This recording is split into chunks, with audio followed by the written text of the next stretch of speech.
The term waterproof gets misunderstood and tossed around almost as much as the word adventure. What does it really mean to say that a jacket or a pair of pants is waterproof? Like, we're not going to use our riding pants as fishing waders, we're not going to go scuba diving in our jacket, because we understand that waterproofing means something very different for waders and dive gear than it does for riding apparel.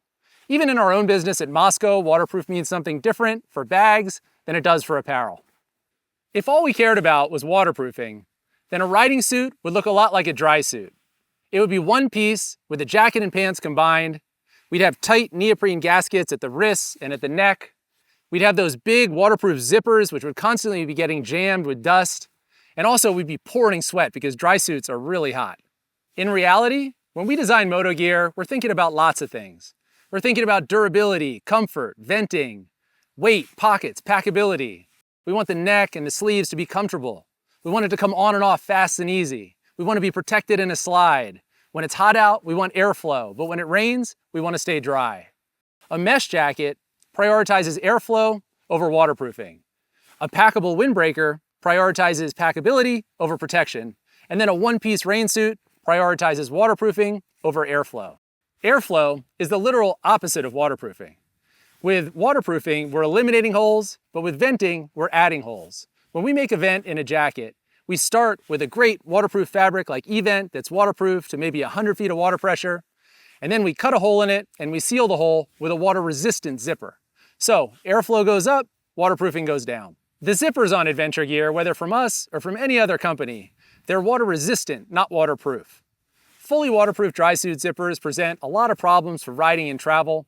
They jam with dust, they require lube and maintenance. It's really better to have a water-resistant zipper that lasts the life of the garment instead of a fully waterproof zipper that fails on a trip. So back to the original question.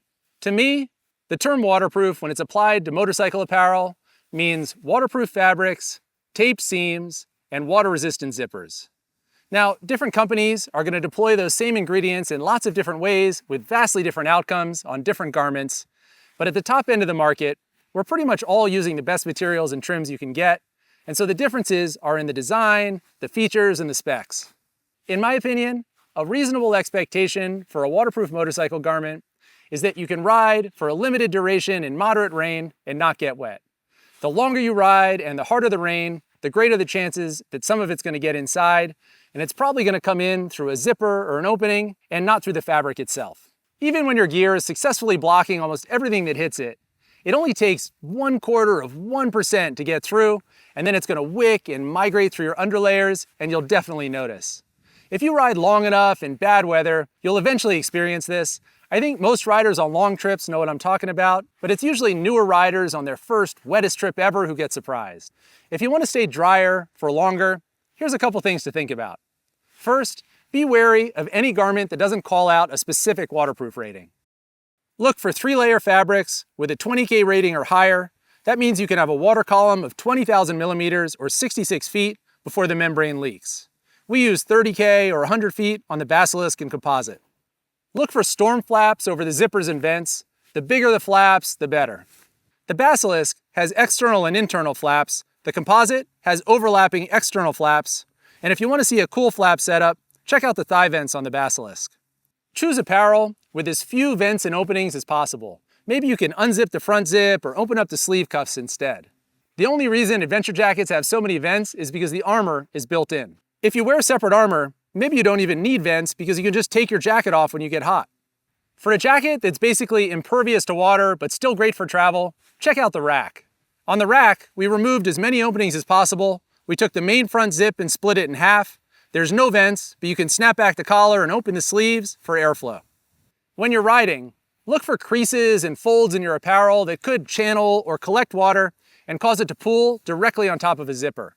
Anywhere there's standing water on a zipper, you'll find a wet spot underneath. Look for a jacket with a hood, like the Composite, the Barfly, or the Rack, because with a hood, you can close that gap between the helmet and your jacket and stop water from rolling down your back. The bike makes a big difference too. If you're on a big GS adventure with a wide tank and a big front fairing, that's going to block most of the rain. But if you're on a small dual sport, every single raindrop is going to hit you right in the torso. Plus, you're moving around a lot, standing and sitting, and that creates openings. If you'll be living off the bike for a while, Eventually, you'll end up in a situation where you have to ride through several days of continuous heavy rain. For that, a lot of round-the-world travelers will pack a secondary rain suit for emergency situations, something waterproof, light, and packable. So you could always try that, or you could try a dry suit. If you have any other tips or tricks, leave them in the comments below. I'm Pete with Mosko Moto, and thanks for watching.